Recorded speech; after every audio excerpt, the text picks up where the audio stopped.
ಕರ್ನಾಟಕದ ಗಡಿ ಪ್ರದೇಶವಾದ ಯಲ್ಲಾಪುರ. ಡಿಸೆಂಬರ್ ತಿಂಗಳು.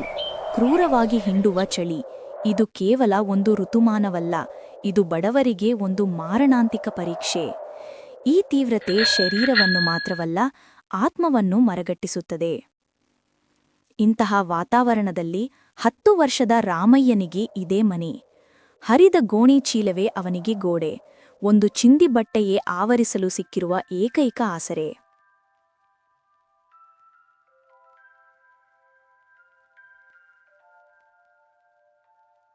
ದೇವರೇ, ಎಷ್ಟು ತಂಪು! ಈ ಚಳಿ ನನ್ನನ್ನು ತಿನ್ನುತ್ತಿದೆ. ಕೈಕಾಲುಗಳು ಸತ್ತಂತೆ ಆಗುತ್ತಿವೆ. ಯಾರು ನನ್ನನ್ನು ಉಳಿಸುತ್ತಾರೆ? ಯಾರು ಕಂಬಳಿ ಕೊಡುತ್ತಾರೆ? ಅಪ್ಪ, ಅಮ್ಮ, ನೀವಿದ್ರೆ ಹೀಗೆ ಬಿಡುತ್ತಿರಲಿಲ್ಲ. ನಿನ್ನೆ ಸಿಕ್ಕ ಅರ್ಧ ರೊಟ್ಟಿ ಮುಗಿದಿದೆ. ಇಂದೇನು ನೀರು ಕುಡಿದರೆ ಹೊಟ್ಟೆ ತುಂಬುತ್ತದೆಯೇ?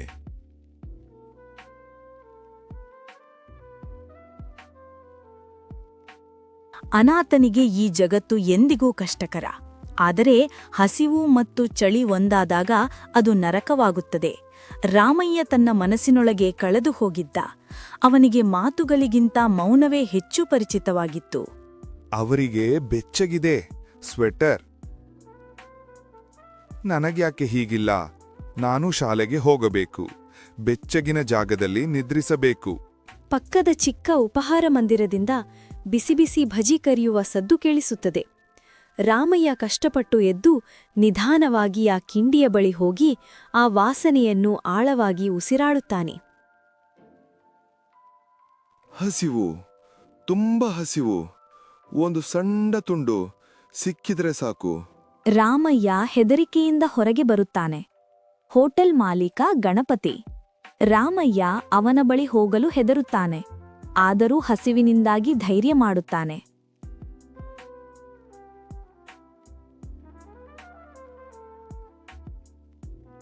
ಮಾಲೀಕರೇ, ಮಾಲೀಕರೇ, ದಯವಿಟ್ಟು ಏನಾದರೂ ಉಳಿದಿದ್ದರೆ. ಹೋಗಿಲಿಂದ. ನಿನ್ನ ಮುಖ ನೋಡಿದ್ರೆ ಯಾರು ತಿನ್ನಲು ಬರುತ್ತಾರೆ? ಪ್ರತಿದಿನ ಇದೇ ರಾಗ. ಉಳಿದದ್ದು ನಿನಗೆ ಕೊಡಲು ನಾನೇನು ದಾನಿಯೇ? ಸುಮ್ಮನೆ ಹೊರಬರೋಗು. ಯಾರ ಹೃದಯವೂ ಕರಗುವುದಿಲ್ಲವೇ? ಈ ಬಡವನಿಗೆ ಯಾರಿಗೂ ಒಂದು ಕ್ಷಣದ ದಯೆ ಇಲ್ಲವೇ? ನಿಜವಾದ ಚಳಿ ನನ್ನ ದೇಹದಲ್ಲಿಲ್ಲ, ಇವರ ಹೃದಯದಲ್ಲಿದೆ. ನಿರಾಕರಣೆಯ ನೋವು, ಹಸಿವಿನ ನೋವು ಮತ್ತು ಚಳಿಯ ನೋವು ಎಲ್ಲವೂ ಒಟ್ಟಾಗಿ ಅವನನ್ನು ಕುಗ್ಗಿಸುತ್ತಿದ್ದವು.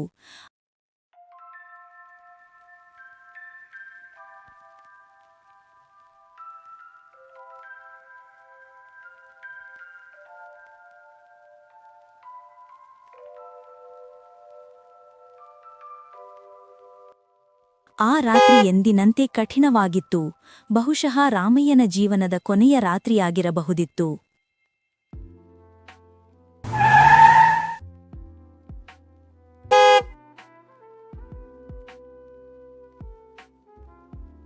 ಹೌದು, ನಾನು ಬಸ್ ಸ್ಟ್ಯಾಂಡ್ ಬಳಿ ಇದ್ದೇನೆ. ಮದುವೆಗೆ ಸೀರೆ ತೆಗೆದುಕೊಂಡಿದ್ದೇನೆ. ಚಳಿ ತುಂಬಾ ಇದೆ, ಬೇಡ ಮನೆಗೆ ತಲುಪ್ತೇನೆ. ಶ್ರೀನಿವಾಸ ಆಕಸ್ಮಿಕವಾಗಿ ಕಿಟಕಿಯಿಂದ ಹೊರಗೆ ನೋಡುತ್ತಾನೆ. ಆ ಕ್ರೂರ ಚಳಿಯಲ್ಲಿ ಸಂಪೂರ್ಣವಾಗಿ ನಡುಗುತ್ತಿರುವ ರಾಮಯ್ಯ ಅವನ ಕಣ್ಣಿಗೆ ಬೀಳುತ್ತಾನೆ. ಅರೆ, ಈ ಚಳಿಯಲ್ಲಿ ಈ ಹುಡುಗ ಯಾರು? ಅದೆಷ್ಟು ನಡುಗುತ್ತಿದ್ದಾನೆ, ಸಾಯುವ ಸ್ಥಿತಿಯಲ್ಲಿದ್ದಾನೆ. ಅವನು ಶ್ರೀನಿವಾಸ, ವ್ಯಾಪಾರದಲ್ಲಿ ಶ್ರೀಮಂತ. ಆದರೆ ಈ ಕ್ಷಣದಲ್ಲಿ ಅವನ ಸಂಪತ್ತು ಮುಖ್ಯವಾಗಿರಲಿಲ್ಲ. ರಾಮಯ್ಯನ ಆ ಕಣ್ಣುಗಳು ಶ್ರೀನಿವಾಸನ ಬಾಲ್ಯದ ನೋವನ್ನು ನೆನಪಿಸಿದವು. ಇದು ಒಂದು ಸಾಮಾನ್ಯ ದಿನವಾಗಿರಲಿಲ್ಲ, ಇದು ರಾಮಯ್ಯನ ಜೀವನವನ್ನು ಬದಲಾಯಿಸುವ ಕ್ಷಣವಾಗಿತ್ತು.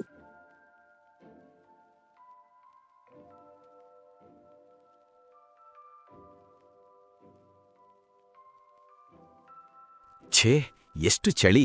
ಈ ಹುಡುಗ ಇಡೀ ರಾತ್ರಿ ಇಲ್ಲಿಯೇ ಇದ್ದಾನೆ. ಮಗನೇ, ಏನ್ ಮಾಡ್ತಿದ್ದೀಯಾ ಇಲ್ಲಿ? ಯಾಕೆ ಹೀಗೆ ಕುಳಿತಿದ್ದೀಯಾ? ಎಲ್ಲಿ ನಿನ್ನ ಅಪ್ಪ ಅಮ್ಮ? ನನಗೆ ಯಾರೂ ಇಲ್ಲ, ಅಪ್ಪ ಅಮ್ಮ ಇಲ್ಲ. ಶ್ರೀನಿವಾಸನ ಬದುಕು ಎಂದಿಗೂ ಐಷಾರಾಮಿಯಾಗಿರಲಿಲ್ಲ. ಬಾಲ್ಯದಲ್ಲಿ ಬಡತನ, ಹಸಿವು ಮತ್ತು ಕಷ್ಟಗಳ ನಡುವೆ ಅವನು ಬೆಳೆದಿದ್ದ. ಆ ನೆನಪುಗಳು ಈಗ ರಾಮಯ್ಯನ ಮುಖದಲ್ಲಿ ಜೀವಂತವಾಗಿ ಅವನ ಕಣ್ಮುಂದ ಬಂದವು. ಈ ಹುಡುಗ ಹೀಗಿದ್ದಾನಲ್ಲ, ನಿನ್ನೆ ರಾತ್ರಿ ಇವನನ್ನು ಯಾರೂ ನೋಡಿಲ್ಲವೇ? ಹೋಟೆಲ್ ಮಾಲೀಕರೇ, ಇಲ್ಲಿ ಬನ್ನಿ.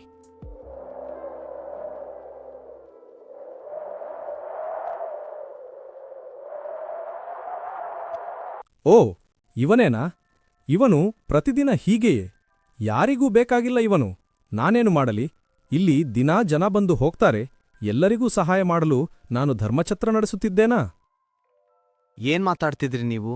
ಇವನೊಬ್ಬ ಮನುಷ್ಯ ಚಳಿಗೆ ಸತ್ತೋಗ್ತಿದ್ದಾನೆ. ನಿಮಗ್ ಮನಸ್ಸಿಲ್ವಾ? ಒಂದು ಹೊದಿಕೆ ಕೊಡಕ್ಕಾಗಿಲ್ವಾ? ನೋಡಿ ಸಾಹೇಬ್ರೆ, ನಮ್ಮ ವ್ಯವಹಾರಕ್ಕೆ ಇವನಿಂದ ತೊಂದ್ರೆ. ಇವನಿಲ್ಲಿ ಕೂತ್ರೆ ಯಾರೂ ಬರೋದಿಲ್ಲ. ಹೋಗೋ ಕೇಳಿ ಇವನಿಗೆ.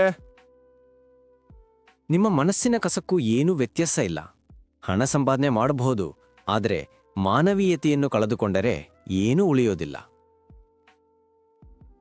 ಶ್ರೀನಿವಾಸ ತನ್ನ ಜೇಬಿನಿಂದ ಒಂದು ದೊಡ್ಡ ಮೊತ್ತದ ಹಣವನ್ನು ತೆಗೆದು ಗಣಪತಿಗೆ ಎಸೆಯುವಂತೆ ನೀಡುತ್ತಾನೆ. ಈ ಹಣದಿಂದ ಇವನಿಗೆ ಇಡೀ ರಾತ್ರಿ ಬೆಚ್ಚಗೆ ಮಲಗಲು ವ್ಯವಸ್ಥೆ ಮಾಡಿ, ಹೊಟ್ಟೆ ತುಂಗ ಊಟ ಕೊಡಿ. ಯಾವ ರೂಮ್ ಖಾಲಿಲ್ವಾ ನಿಮ್ ಹೋಟೆಲ್ನಲ್ಲಿ? ಈ ರಾತ್ರಿ ಇವನು ಇಲ್ಲಿ ಸತ್ರೆ ಆ ಪಾಪ ನಿಮ್ ತಲೆಗೆ ಬೀಳುತ್ತದೆ. ಅಯ್ಯೋ, ಹಾಗಲ್ಲ ಸಾಹೇಬ್ರೆ. ನಂಗೆ ಗೊತ್ತು ಬಡವರಿಗೆ ಸಹಾಯ ಮಾಡಬೇಕು ಅಂತ, ಆದ್ರೆ ನನಗೂ ಕಷ್ಟ. ಸರಿ ಸರಿ, ಮಾತು ಸಾಕು. ಇವನಿಗೆ ಸಹಾಯ ಮಾಡಿ. ಇವನು ನನಗೆ ಕಾಣೆಯಾಗಿದ್ದ ಸಂಬಂಧಿಕನಿದ್ದಂತೆ. ನಾಳೆ ನಾನು ಮತ್ತೆ ಬಂದು ನೋಡುತ್ತೇನೆ. ಗಣಪತಿ ತಲೆಯಲ್ಲಾಡಿಸುತ್ತಾ ರಾಮಯ್ಯನತ್ತ ನೋಡುತ್ತಾನೆ. ಅವನು ಒಲ್ಲದ ಮನಸ್ಸಿನಿಂದ ಒಪ್ಪಿಕೊಳ್ಳುತ್ತಾನೆ. ಮಗನೇ, ನೀನೇನು ಭಯಪಡಬೇಡ. ಇವತ್ತು ರಾತ್ರಿ ಈ ಮಾಲೀಕರು ನಿನಗೆ ಬೆಚ್ಚಗಿನ ಜಾಗ ಕೊಡುತ್ತಾರೆ, ಊಟ ಮಾಡುತ್ತಾರೆ. ಬೆಳಗ್ಗೆ ನಾನು ಮತ್ತೆ ಬರುತ್ತೇನೆ, ಸರಿನಾ? ನೀವು ನಿಜವಾಗಿಯೂ ಮತ್ತೆ ಬರ್ತೀರಾ? ಖಂಡಿತ ಬರ್ತೀನಿ, ನಂಬು. ನೀನು ಒಂಟಿಯಲ್ಲ. ಶ್ರೀನಿವಾಸ ತನ್ನ ಕಾರಿನತ್ತ ಹೆಜ್ಜೆ ಹಾಕುತ್ತಾನೆ. ಒಂದು ಸಣ್ಣ ಕ್ರಿಯೆ, ಒಂದು ಸಣ್ಣ ದಯೆ, ಅದು ಒಬ್ಬ ಮನುಷ್ಯನ ಬದುಕನ್ನು ಬದಲಾಯಿಸಲು ಹೇಗೆ ಸಾಧ್ಯ ಎಂದು ರಾಮಯ್ಯನಿಗೆ ಗೊತ್ತಿರಲಿಲ್ಲ. ಈ ಕ್ಷಣ ರಾಮಯ್ಯನ ಬದುಕಿನಲ್ಲಿ ಹೊಸ ಭರವಸೆಯ ಕಿರಣವಾಗಿತ್ತು. ಎಲೆ, ಯಾಕೋ ಅಲ್ಲಿ ಕೂತಿದ್ಯಾ? ಬಾ ಒಳಗೆ. ಸಾಹೇಬ್ರು ದುಡ್ಡು ಕೊಟ್ಟಿದ್ದಾರೆ. ನಿನಗೆ ಬಿಸಿ ನೀರು, ಊಟ ಎಲ್ಲ ಸಿಗ್ತದೆ. ಒಂದು ಸಣ್ಣ ರೂಮ್ ಸಹ ಇದೆ ಮಲ್ಗೋಕೆ. ರಾಮಯ್ಯ ಹೆದರುತ್ತಾ ನಿಧಾನವಾಗಿ ಎದ್ದು ನಿಲ್ಲುತ್ತಾನೆ. ಅವನು ಗಣಪತಿಯನ್ನು ಅನುಮಾನದಿಂದ ನೋಡುತ್ತಾನೆ. ಆದರೆ ಚಳಿ ಮತ್ತು ಹಸಿವು ಅವನನ್ನು ಇನ್ನೇನೂ ಯೋಚಿಸಲು ಬಿಡುತ್ತಿಲ್ಲ. ಹೊಟ್ಟೆ ತುಂಬಿದಾಗ ಮನಸ್ಸಿನಲ್ಲಿ ಮೂಡುವ ಸಮಾಧಾನ ಬೇರೆ ಯಾವುದೂ ನೀಡಲಾರದು. ರಾಮಯ್ಯನಿಗೆ ಆ ರಾತ್ರಿ ನಿದ್ರಿಸುವುದು ಕನಸಿನಂತಿತ್ತು. ಒಂದು ಬೆಚ್ಚಗಿನ ರೂಮ್, ಹೊಟ್ಟೆ ತುಂಬಿದ ಊಟ, ಇವೆಲ್ಲವೂ ಅವನಿಗೆ ಹೊಸ ಅನುಭವಗಳಾಗಿದ್ದವು.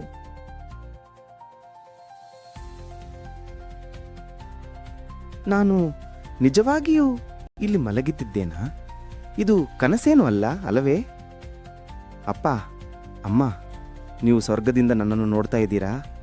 ಆ ರಾತ್ರಿ ಯಲ್ಲಾಪುರದ ಆ ಸಣ್ಣ ಹೋಟೆಲ್ನಲ್ಲಿ 10 ವರ್ಷದ ರಾಮಯ್ಯ ಶಾಂತಿಯುತವಾಗಿ ನಿದ್ರಿಸಿದ. ಚಳಿಗಾಳಿ ಇನ್ನೂ ಕ್ರೂರವಾಗಿ ಬೀಸುತ್ತಿತ್ತು, ಆದರೆ ದಯೆಯ ಬೆಚ್ಚಗೆ ಅವನನ್ನು ಆವರಿಸಿತ್ತು.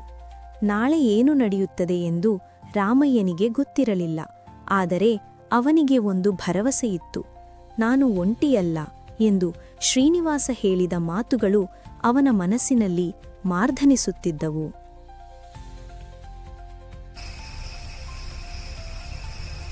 ಬೆಳಿಗ್ಗೆ ಸೂರ್ಯನ ಮಸುಕಾದ ಕಿರಣಗಳು ಮಂಜಿನ ನಡುವೆ ಹೋಟೆಲ್ ಕೋಣೆಯ ಕಿಟಕಿಯಿಂದ ಒಳಬರುತ್ತವೆ.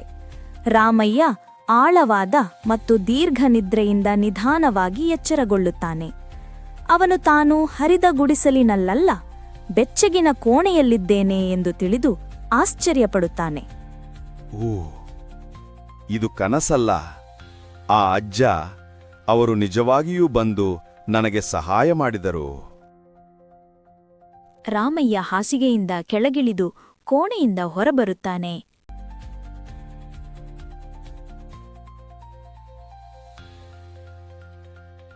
ಬಾ, ನಿನ್ನ ಸಾಹೇಬ್ರು ಕಾಯ್ತಿದ್ದಾರೆ. ನಿನಗೆ ಬಿಸಿ ಹಾಲು ಕೊಡ್ತಾರಂತೆ.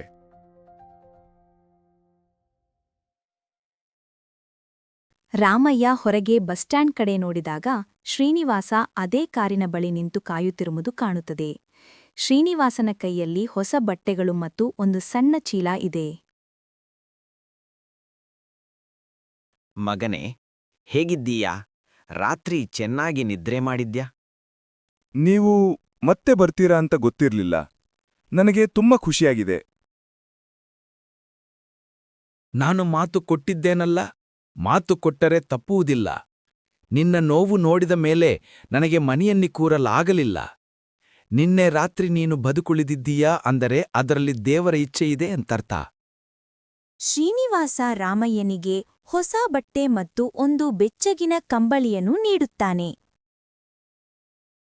ಇಂದು ನಿನ್ನ ಹಳೆಯ ಜೀವನವನ್ನು ಮರೆತು ಬಿಡು.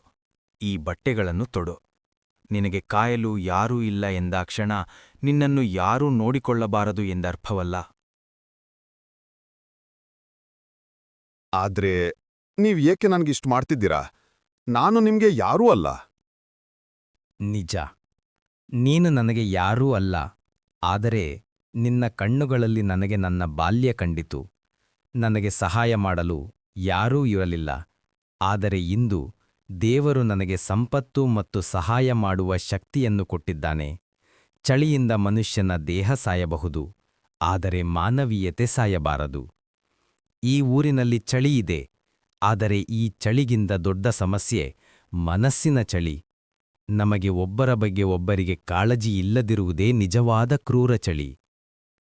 ನಾನು ನಿನ್ನನ್ನು ನನ್ನ ಮನೆಯಲ್ಲೇ ಇರಿಸಿಕೊಳ್ಳುತ್ತೇನೆ.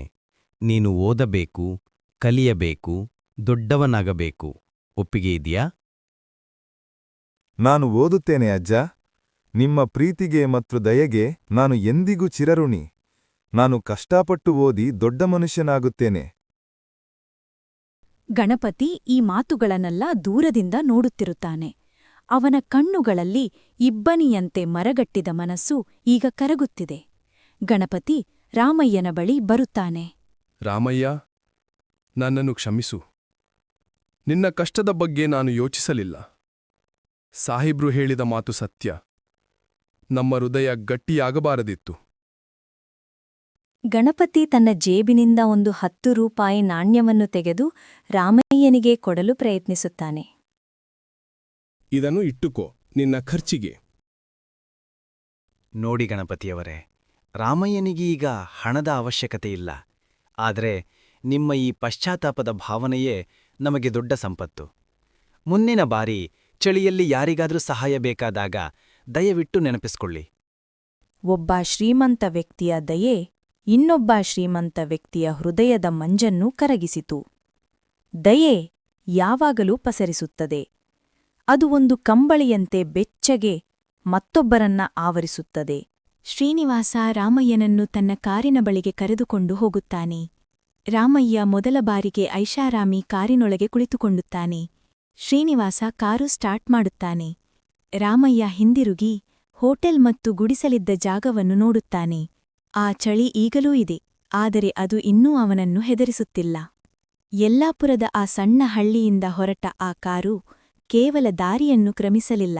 ಅದು ರಾಮಯ್ಯನ ಹಳೆಯ, ನೋವಿನ ಜೀವನದಿಂದ ಹೊಸ, ಭರವಸೆಯ ಭವಿಷ್ಯದ ಕಡೆಗೆ ಪಯಣ ಬೆಳೆಸುತ್ತಿತ್ತು. ರಾಮಯ್ಯನ ಕಥೆ ಒಂದು ಪಾಠ. ಸಂಪತ್ತು ಅಥವಾ ಅಧಿಕಾರ ಮುಖ್ಯವಲ್ಲ.